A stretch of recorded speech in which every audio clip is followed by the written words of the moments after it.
ओ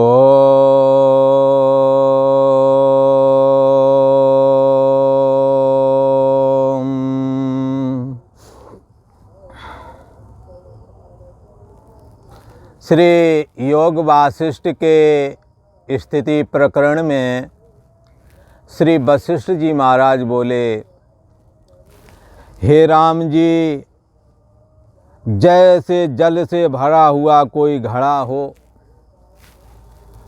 और उस घड़े के अंदर भरे हुए जल में रत्न का प्रतिबिंब पड़ता है, वो प्रतिबिंब भी हूबहू रत्न की तरह ही दिखता है, परंतु उस प्रतिबिंब को देख करके रत्न जो प्रतिबिंबित हुआ रत्न स्वरूप दिखता है, ऐसे उस प्रतिबिंबित रत्न को प्राप्त करने की बुद्धिमान इच्छा नहीं करता। ऐसे ही इस अंतर्यामी आत्मा में जो प्रतिबिंबित ये जगत है, इस जगत के पद पदार्थों के प्रति तत्वज्ञानी महापुरुष मिथ्यात्व का निश्चय कर लेता है। यही वजह है कि इन पद पदार्थों के प्रति उसकी रुचि जाती रहती है।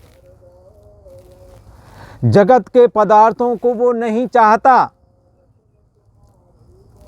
राम जी, यह संसार चक्र जो बड़ा विस्तार रूप भासता है, ये ऐसे ही मिथ्या है जैसे जल से भरे हुए घड़े में प्रतिबिंबित रत्न मिथ्या ही दिखता है, होता नहीं।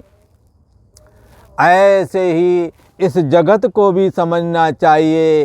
पर ज्ञानवान तो ऐसे इस जगत के पद पदार्थों की इच्छा नहीं करता, क्योंकि यह तो भरे हुए पानी में प्रतिबिंबित चंद्रमा के समान है।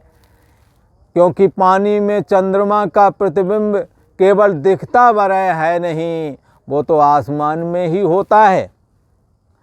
ऐसे ही राम जी, शरीर भी असत्य है और इसके रखने की जो इच्छा करता है वो मूढ़ है।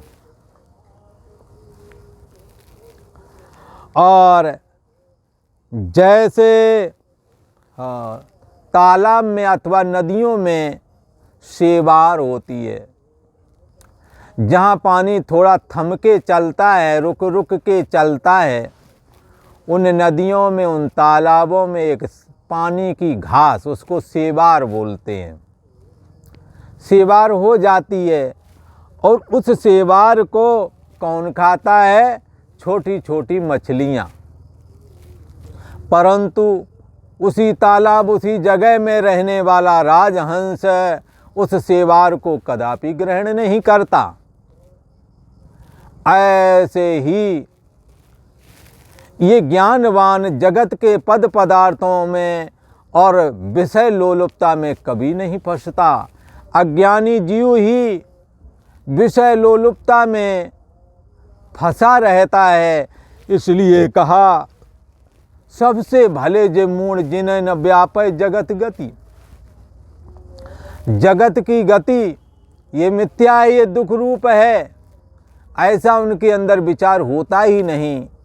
ये तो कोई जन्मांतर के भाग्यशाली सत्कर्मों को करने हारे, जिन्हों का चित्त निर्मल हुआ है और निष्काम कर्मों के करने से उनके चित्त में वैराग वृत्ति का उदय हुआ है, ऐसे जिज्ञासु लोग ही जगत के मिथ्यात्व का बारंबार विचार करते हैं। और तद विज्ञानार्थम सा गुरुमेवाभिगच्छेत। इस चैतन्य सत्ता आत्मा को जानने समझने के लिए वो गुरुओं के ही पास में जाते हैं। तो किसी ने पूछ लिया, कौन से गुरु के पास जाते हैं? गुरु भी तो कोई एक थोड़ी लाइन लगी है। भला जन्मे तो माता गुरु, फिर पिता गुरु, और फिर बाद में ये जो अध्यापक लोग होते हैं ये गुरु, फिर जो कान भरते हैं वो गुरु अलग हैं। लोग कहते हैं धीमे बोलो, दीवालों के भी कान होते हैं। माता पिता के प्रति समर्पित रहने वाला कई जो कि वे पुत्र आदि हैं, ये भी जब बारंबार कान भरे जाते हैं इनके ससुराल से, भला तो इनका भी दिमाग चल जाता है और कुछ का कुछ बोलने लगते हैं। जिज्ञासु भी गुरुओं के सम्मुख जाता है और बारंबार अयम आत्मा ब्रह्म, ये आत्मा ब्रह्म है, अविनाशी बारे अयम आत्मा, ये आत्मा अविनाशी है। हाँ, न हन्नते हन्न माने शरीर, शरीर के मरने पर भी ये नहीं मरता है। जब सतगुरु के माध्यम से, कौन से गुरु? श्रोत्रियम ब्रह्मनिष्ठम, जो वेद का पारदर्शी है, उपनिषद के ज्ञान को जानने हारा है और चैतन्य सत्ता जो ब्रह्म है उसमें निष्ठा वाला है, अर्थात उसको मैं बुद्धि करके स्वीकारने वाला है, शास्त्र का पारदर्शी भी है। ऐसे महापुरुष से जब बारंबार श्रवण करता है तो बंधुओं दीवाल भी चल पड़ती है। दीवाल क्या है? जड़ता रूप देह है, ये खत्म हो जाता है। भिद्यते हृदय ग्रंथि, हृदय की गांठ कट जाती है। देहाभिमान गलते, देहाभिमान गलित हो जाता है। जिस जड़ता की वजह से हृदय देश में विद्यमान अंतर्यामी आत्मा को हम नहीं जानते समझते हैं, वो जड़ता रूप दीवाल हट जाती है।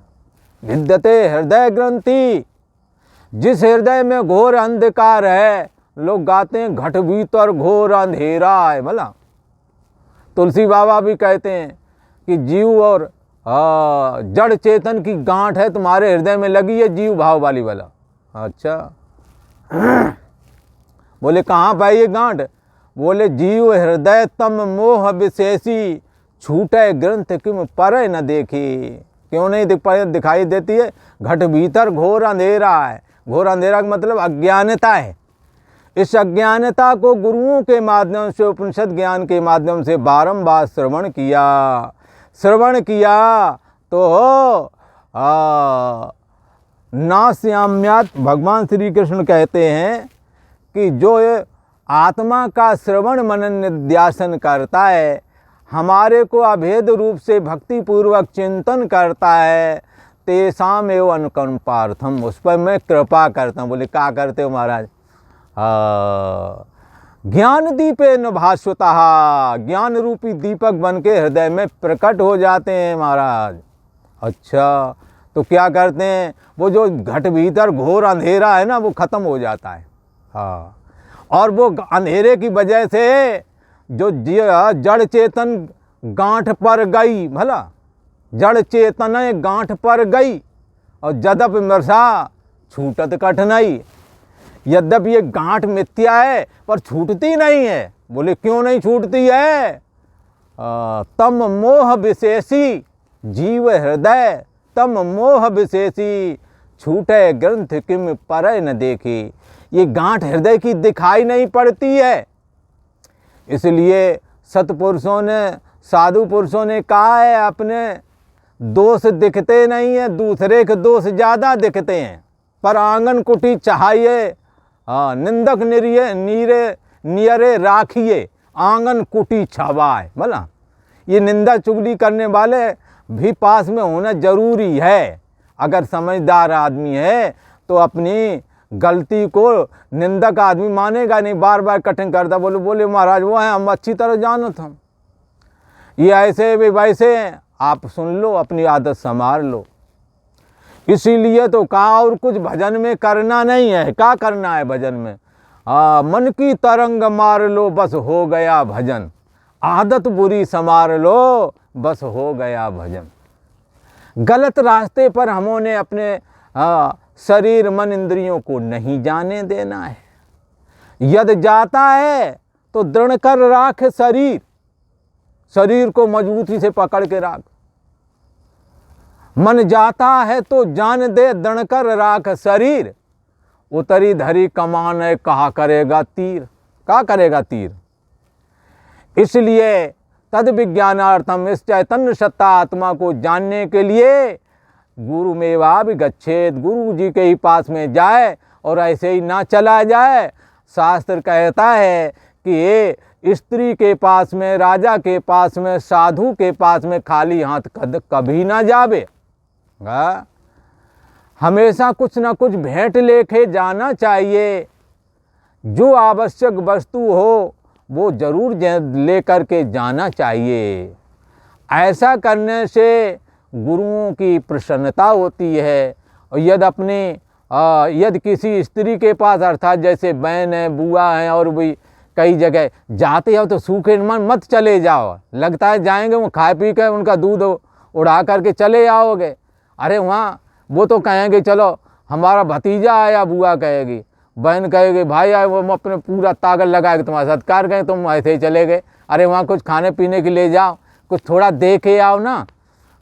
तो ऐसा करने से प्रेम भी बढ़ता है, ये एक सनातन मर्यादा है। इसी प्रकार राजा के पास में भी जाओ ना तो कुछ ले के जाओ, नहीं तो राजा तो हाँ पर दिमाग घूम गया तो पता नहीं क्या करे। तो इनका सत्कार करना चाहिए।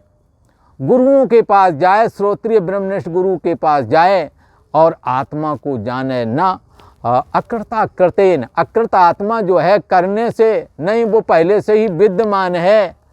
अंतर्यामी आत्मा का चिंतन करे और श्वास से अभिन्न हो करके अब मैं आत्मा हूँ ऐसा करके जाने।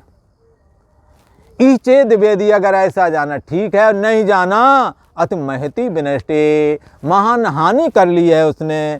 श्री वशिष्ठ जी महाराज बोले, हे राम जी, यह जो हमने परम सिद्धांत वर्णन किया है तुम्हारे प्रति, ये आत्मा ही परम उचित वस्तु है जिसका प्राप्त करना ही इस मनुष्य जीवन का प्रयोजन है। यह तन कर फल विषय न भाई। जो ऐसा समझते हो कि हाँ धन पुत्र स्त्री आदि प्राप्त हो जाएं, मैं धनम में जाया, मेरे को धन होना मांगता है, मेरे को स्त्री प्राप्त हो जाए, ऐसा इच्छा जो करते हो, मकान दुकान, ये इच्छा गौड़ है। भगवान करे सबको ये प्राप्त हो, पर जो घर गृहस्थी के जीवन में है, पर ये प्रयोजन नहीं है। स्वर्गौ स्वल्प, सुविधा परक जीवन जो से कहते हैं वो स्वर्ग में रहता है, ऐसा जीवन भी हो पर जानने योग्य ईचेद वेदी। अगर तुमने इस अक्षर आत्मा को जान लिया तो ठीक है, और नहीं जाना तो महान हानि कर ली है। ये बात बताई गई है उपनिषद में। यो वा एतद् अक्षरम गार्गी विदित्वा अस्मात् लोकाति प्रयति स ब्राह्मणः। जो इस अक्षर अंतर्यामी आत्मा को जानकर इस संसार से जाता है वो ब्राह्मण कहने योग्य है। मनुष्य हो करके ब्राह्मण एक वृत्ति का नाम है बंधुओं। कोई भी साधना करेगा वो ब्राह्मण वृत्ति को हासिल करे, तब परमात्मा की भक्ति आदि करे, ज्ञान वैराग्य का संपादन करे, ब्राह्मण वृत्ति आ गई। कोई भी ऐसा कर सकता है, आप भी करें, आप भी ऐसे हो सकते हैं, आप भी इस अक्षर आत्मा को जान सकते हैं। क्यों जान सकते हैं? क्योंकि आपके अंदर में भी वही समाया हुआ है जो सब में समाया हुआ है। इसलिए सबकी गठरी लाल है, कोई नहीं कंगाल, गांठ खोल देखत नहीं, याविद भये बेहाल। सबके अंदर परमात्मा समाया हुआ है, पर ये जीव हृदय तमोह विशेषी छूटे ग्रंथि किम। ये गांठ कैसे छूटे? तो गांठ तो छूटेगी गुरुओं के माध्यम से। जब गुरु महाराज, कौन से गुरु महाराज? जिन गुरुओं ने अंतर्यामी आत्मा को जान करके उसमें अहम को स्थापित कर लिया है और वेदों के भी पारदर्शी हैं, ऐसे गुरुओं के लिए ही कहा गया है क्या? सतगुरु के द्वारे पर गजब हो गया। बोले का गजब हो गया भैया? बोले गजब ये हो गया, अहम ब्रह्म जान के जगत खो गया। सर्वाधिष्ठान ब्रह्म मैं हूँ ऐसा जब बोध प्राप्त हुआ, कैसे प्राप्त हुआ है? श्रोतव्यो मंतव्यो निदिध्यासितव्या। आत्मा का श्रवण किया। कैसे श्रवण किया? तात्पर्य के निर्णय पूर्वक श्रवण किया।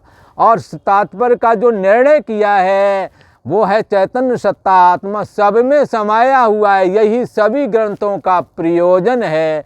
ऐसा तात्पर्य का निर्णय पूर्वक ही उपनिषद चर्चा को, महारामायण योग वासिष्ठ जो ये ब्रह्म विद्या है इसका श्रवण करना चाहिए। चाहे हम कथानक कथन करें और चाहे कर्म का निरूपण करें और चाहे ईश्वर की भक्ति का निरूपण करें, चाहे अष्टांग योग का निरूपण करें, पर ऐसा लगेगा ये अलग अलग विषय का निरूपण कर रहे हैं, परंतु ये सारे विषय निरूपण करने के पीछे एक चैतन्य अद्वैत सत्ता आत्मा को समझाना ही प्रयोजन है। चित्त को निर्मल बना करके, अष्टांग योग के द्वारा चित्त को निर्विकल्प बना करके, कर्म उपासना का वर्णन यदि करते हैं तो चित्त को निर्मल बनाने के लिए करते हैं। और इसी प्रकार से जो भी भक्ति करते हैं तो भी मन निर्मल हो जाए और अंतर्यामी आत्मा को समझ जाए, इसीलिए भक्ति का निरूपण है। कर्म का भी निरूपण इसीलिए है कि निष्कामता आ जाए। निष्कामता में चित्त आत्मा में स्थित हो जाता है, कामनाओं की निवृत्ति हो जाती है। इसलिए चाहे जो चर्चा इस ग्रंथ में हम करें, प्रयोजन आत्मा में पहुंचाना ही है, ऐसा तात्पर्यपूर्वक निर्णय जब करते हैं, निर्णय करते हैं, तो श्रोतव्यो नाम की ज्ञान की प्रथम भूमिका में ये साधक प्रवेश कर जाता है। और जब श्रवण किया हुआ अर्थ है, तब अभेद की साधक युक्तियों के द्वारा अपने हृदय में उन वृत्तियों को बिठाना है जिन वृत्तियों के द्वारा चैतन्य सत्ता आत्मा को समझा जा सके, और भेद वाली जो वृत्तियां हैं उनको निकाल के बाहर करना, इसका नाम मनन है। ये ज्ञान की दूसरी भूमिका सुविचारणा कहलाती है। और इसके बाद में जो तुमने अभेद निश्चय किया निराकार चैतन्य सत्ता का, वो तुम्हारे को अनुभव में आनी चाहिए, और वो अनुभव में नहीं आती है तो इसके क्यों नहीं आती है? क्योंकि देहाभिमान फुरने लगता है, एक पिंडाकार वृत्ति फूरती है। इसको मिटाने के लिए चैतन्याकाश का ध्यान करना है। वो कैसे करना है? निराकार आकाश की तरह, आकाश की तरह आत्मा व्यापक है। आकाशवत सर्वगतश्च नित्यः, आत्मा आकाश की तरह व्यापक है और नित्य है। तो आकाश की तरह आप कैसे बन सकते हो? है, और आत्मा चैतन्य आकाश है, और ये आकाश तो जड़ वाला आकाश है। तो हमने चैतन्य आकाश में पहुंचना है। क्या करें भाई? निदिध्यासन करना है, तो आत्मा का सजाती वृत्तियों को बिठाना है, अनात्मा का विजाती वृत्तियों को निकाल के बाहर करना है। कैसे करें? तो इसके लिए कहते हैं, आप थोड़ी देर के लिए अपने शरीर को मिट्टी में मिला दो। सारी दुनिया के शरीर मिट्टी हो गए और उस मिट्टी पृथ्वी रूप हो गई, और पृथ्वी के अंदर तुम जानने वाले बचोगे। फिर आप पृथ्वी पानी में घुर गई, अब आप पानी के अंदर में भी जानने वाले बचते हो, क्योंकि जानना पने का अंत कभी होता नहीं है। दृष्टा की दृष्टि का विप्रलोप कभी होता ही नहीं है। फिर पानी को अग्नि ने शोषण कर लिया, आप अग्नि रूप हो गए, अग्नि के अंदर भी जानने वाले तुम बचते हो। फिर अग्नि भी वायु ने बुझा दी, अब वायु के अंदर में भी आप जानने वाले बच रहे हो। फिर वायु को भी आकाश में, वायु आकाश में खो गया, लीन हो गया, शांत हो गया। जैसे तूफान आया और जब शांत हुआ तो निर्मल आकाश बजता है। उस निर्मल आकाश में आप जानने वाले हैं। अब आकाश जानने में आ रहा है, आप जानने वाले हैं। आप जानने वाले आकाश से भी ज़्यादा व्यापक हैं, तब तो आकाश के अंदर हैं। एक और छलांग लगानी है। आकाश का जो जानने वाला है उस जानने पने में ही स्थित हो जाओ। आकाश का जानना पना छोड़ दो। बस आत्म संस्थम मना कृत्वा न किंचिदपि चिंतयेत। इसी को भगवत गीता में कहा, आत्मा का चिंतन करो और मन, जीवात्मा रूप मन को आप आत्मा में स्थापित करके है और जानना पना मात्र में अपने को स्थित कर लो। न किंचिदपि चिंतयेत, बाह्य दृश्य का फेर है, उसमें अहम नहीं जाने देना है। तो इस प्रकार से चैतन्याकाश में अहम की स्थिति प्राप्त होती है, ऐसा कहा। श्री वशिष्ठ जी महाराज बोले, हे राम जी, यही परम सिद्धांत है जिसके द्वारा आत्मा की उपलब्धि होती है। इसलिए इस सिद्धांत को समझना चाहिए। आज इतना ही। ओ